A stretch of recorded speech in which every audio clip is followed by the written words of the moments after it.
ዱዓ የከጀሉትን ለማግኘት ጠንካራ ሰበብ ነው።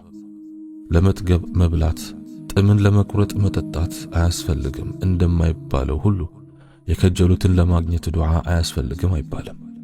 የሚፈልጉትን ለማሳካት ከዱዓ የተሻለ ጠቃሚ መሳሪያ የለም። እስልምናን ከማንም በላይ የሚያውቁት ሱሐቦች ከማንም በላይ አላህን ይለምኑት ነበር።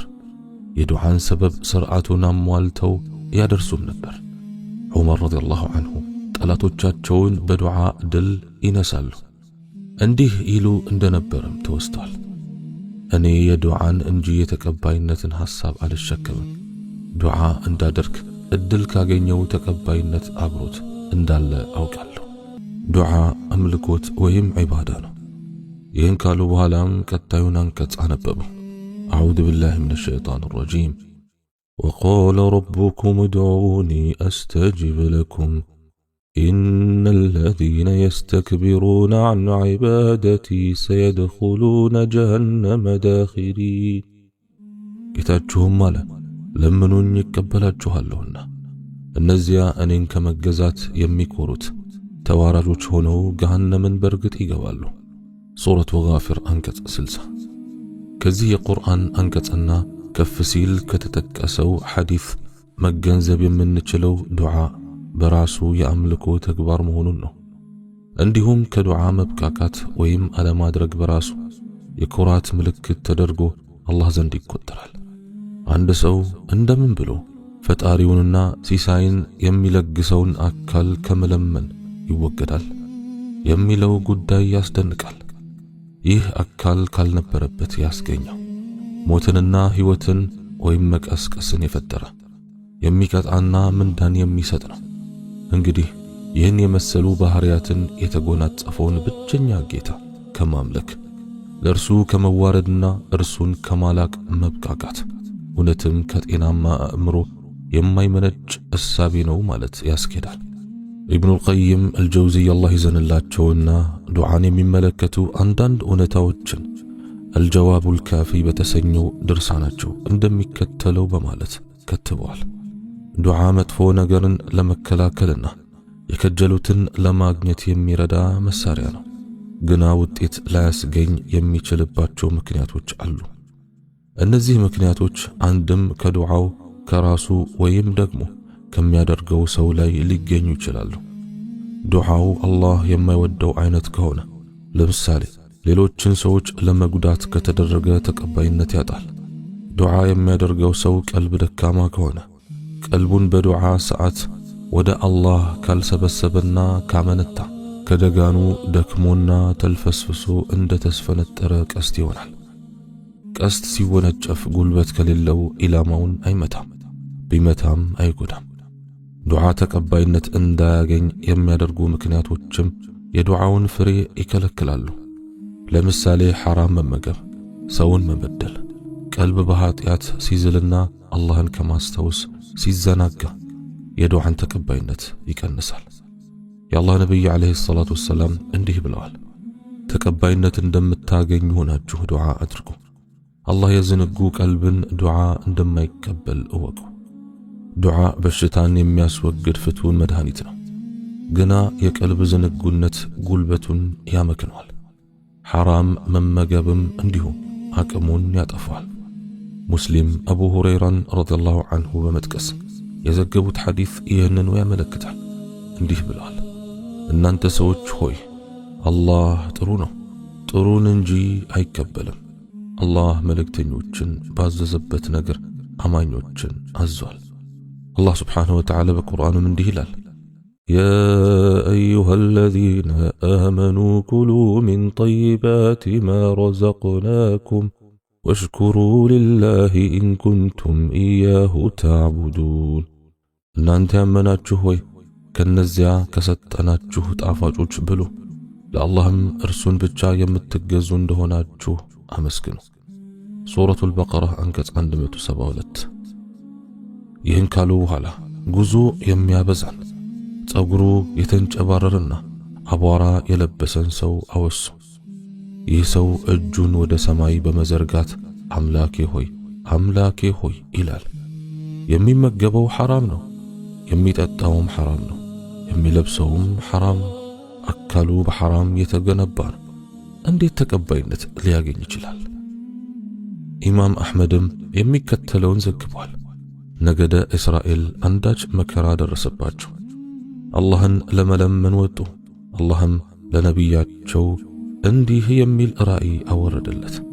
ቆሻሻ አካል ይዛችሁ ወደ ሜዳ ትወጣላችሁ። ደም ያፈሰሳችሁባቸውንና ቤቶቻችሁን በሐራም የሞላችሁባቸውን መዳፎቻችሁንም ወደ እኔ ታነሳላችሁ። ቅጣቱ በእናንተ ላይ በበረታ ጊዜ ይህን ታደርጋላችሁን? ቁጣን እንጂ አልጨምርላችሁም። አቡ ዘር ረዲየላሁ ዐንሁ እንዲህ ብለዋል፣ ለምግብ ማጣፈጫነት ከጨው ጥቂቱ እንደሚበቃ ሁሉ ዱዓም ከበጎ ሥራ ጋር ጥቂቱ ይበቃል። ዱዓ ፍቱን መድኃኒት ነው ብለናል። ዓሊ ረዲየላሁ ዐንሁ ባስተላለፉት ዘገባ መሠረት የአላህ መልእክተኛ ሰለዋቱ ረቢ ወሰላሙሁ ዐለይህ እንዲህ ብለዋል፣ ዱዓ የአማኝ ሰው መሳሪያ ነው፣ የዲን ምሰሶ ነው፣ የሰማያትና የምድር ብርሃን ነው። ዱዓ ከመከራ ጋር በተያያዘ 3 ባህሪያት አሉት። አንደኛው ባህሪ ከመከራው የበለጠ ጉልበት ይኖረውና ይከላከለዋል ይመልሰዋልም።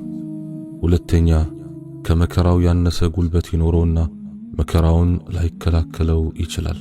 እናም ባለቤቱ በመከራው ይጠቃል፣ ግና ዱዓው መከራውን ያቃልለዋል። ሶስተኛው ባህሪ ሁለቱም እኩል ጉልበት ይኖራቸውና ሲታገሉ ይኖራሉ። መከራው በሰውየው ላይ ሊወርድ ዱዓው እንዳይወርድ ነው የሚታገሉት። የአላህ መልእክተኛ ሰለዋቱ ረቢ ወሰላሙሁ ዐለይህ እንዲህ ብለዋል፣ ጥንቃቄ ከአላህ ውሳኔ ወይም ቀደር አያድንም። ዱዓ ለተከሰተም ሆነ ላልተከሰተ መከራ ጠቃሚ ነው። መከራ በሚወርድ ጊዜ ዱዓው ያገኘውና እስከ ዕለተ ቂያማ ድረስ ሲታገሉ ይኖራሉ። እንዲህም ብለዋል፣ ዱዓ ለተከሰተም ላልተከሰተም መከራ ይጠቅማል። ስለሆነም የአላህ ባሮች ሆይ ዱዓ አድርጉ አደራ። ثوبان ረዲየላሁ ዐንሁ ባስተላለፈው ዘገባ የአላህ ነቢይ ሰለዋቱ ረቢ ወሰላሙሁ ዐለይህ እንዲህ ብለዋል፣ ቀደርን ከዱዓ ውጪ ምንም ነገር አይመልሰውም። ዕድሜን ከበጎ ሥራ ውጪ ምንም ነገር አይጨምረውም። ሰውየው በሚሠራው ኃጢአት ሳቢያ ሲሳይ ወይም ሪዝቅ ሊከለከል ይችላል። በዱዓ ላይ መጽናት ፍቱን መድኃኒት ነው።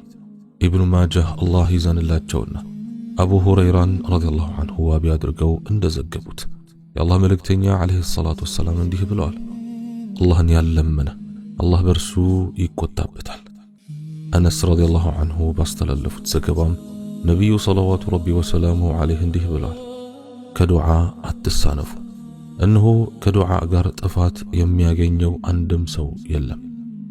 የምእመናን እናት ዓኢሻ ረዲየላሁ ዐንሃ እንዲህ ብላለች፣ በዱዓ ላይ ችክ የሚሉትን አላህ ይወዳል።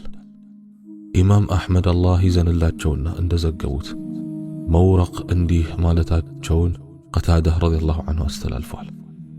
ሙእሚን ከጀልባ ላይ ሆኖ አላህን ከመስጠም ያድነው ዘንድ እንደሚማጸን ሰው ነው። ለሙእሚን ከዚህ የተሻለ ምሳሌ አላገኘለትም። ዱዓ ተቀባይነት እንዳያገኝ እንቅፋት ከሚሆኑ ነገሮች መካከል ችኮላና ዱዓዬ ተቀባይነቱ ዘገየብኝ በማለት እያማረሩ ዱዓን መተው ነው። ይህ አይነቱ ሰው ዘርዘርቶ ውሃ ሲያጠጣ ሲንከባከብና ሲለፋ ከቆየ በኋላ ምርቱ ዘገየብኝ በማለት እንደሚተው ሰው ይመሰላል። ቡኻሪና ሙስሊም አቡ ሁረይራን ረዲየላሁ ዐንሁ ዋቢ አድርገው ባሰፈሩት ዘገባ የአላህ መልእክተኛ ዐለይሂ ሰላቱ ወሰላም እንዲህ ብለዋል፣ ከእናንተ አንዳችሁ እስካልቸኮለና ዱዓ አድርጌ ተቀባይነት አጣው እስካላለ ድረስ ዱዓው ተቀባይነት ያገኛል።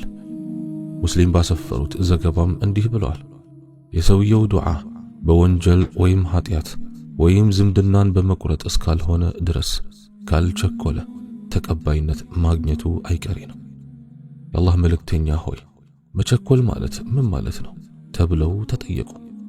ዱዓ ደጋግሜ አደረግኩ ግና ተቀባይነት አላገኘሁም በማለት ማማረርና ዱዓን እርግፍ አድርጎ መተው ነው አሉ። ሙስሊም ዘግበውታል።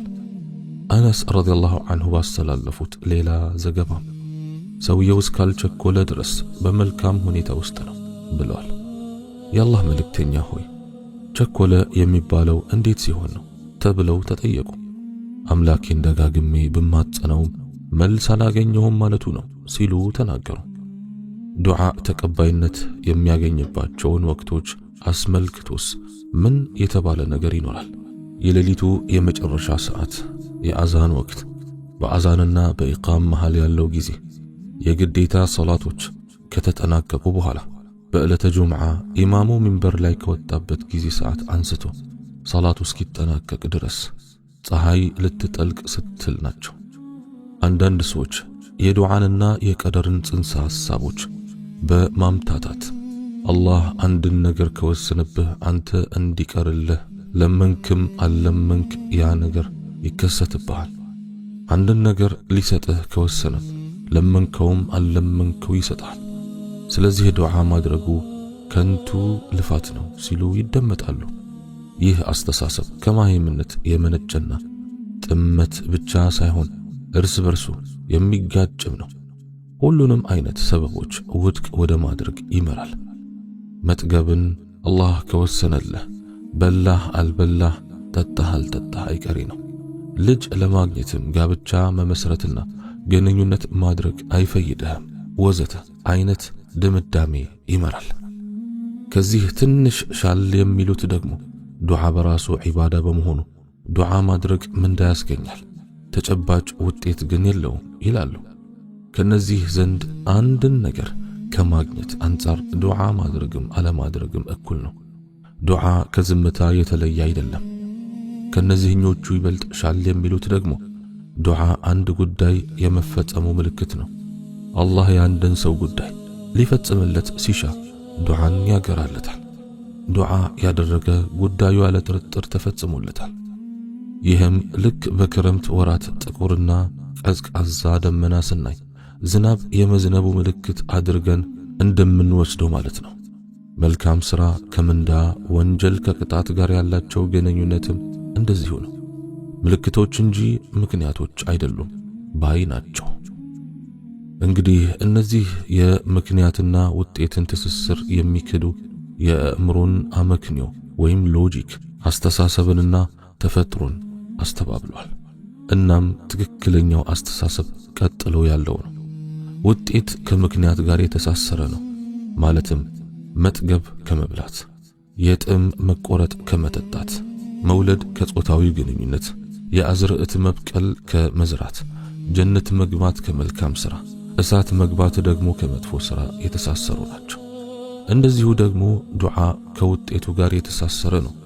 ምክንያት ወይም ሰበብ ሲገኝ ውጤት ወይም ሙሰበብ ይገኛል። ምክንያት ሲጠፋ ውጤትም ይጠፋል።